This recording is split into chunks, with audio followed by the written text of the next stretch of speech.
Salutare! Bine ați venit sau revenit! A trecut ceva timp de când nu am mai filmat nimic, iar având în vedere că este weekend, ne-am gândit să facem o plimbare până la munții Șureanu. Nu este pentru prima dată când mergem la Șureanu, am mai fost cred că de vreo 2 ori și de fiecare dată ne-a plăcut super mult. Avem de mers undeva la 3 ore de la Cluj, așa că ne vedem de pe drum!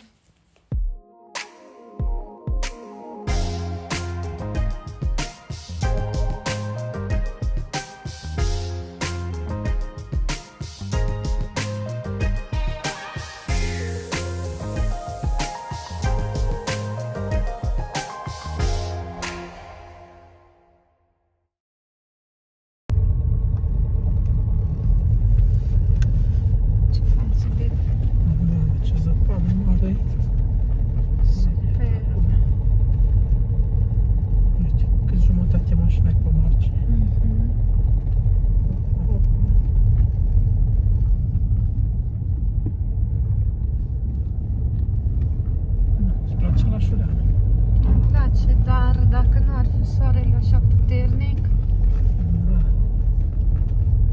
aș avea niște cadre mai frumoase. Ne-am oprit pe drum, am făcut câteva fotografii, iar acum am ajuns la această pensiune care are și restaurant, unde am și mâncat și ne îndreptăm către Pârtie.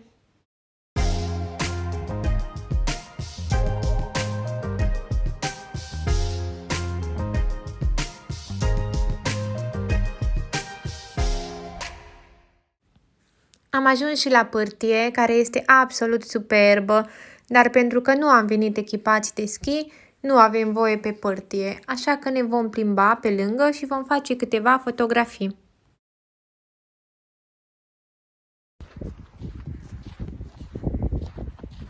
Și îți place la Șureanu?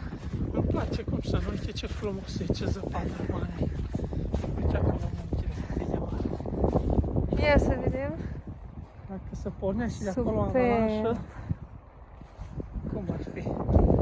Nu se pornește.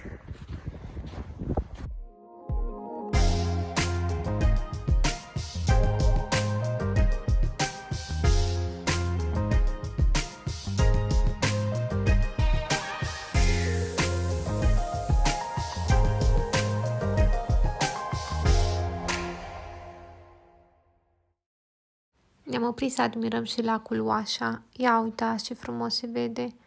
Doar că s-a înserat puțin, însă priveliștea tot este superbă.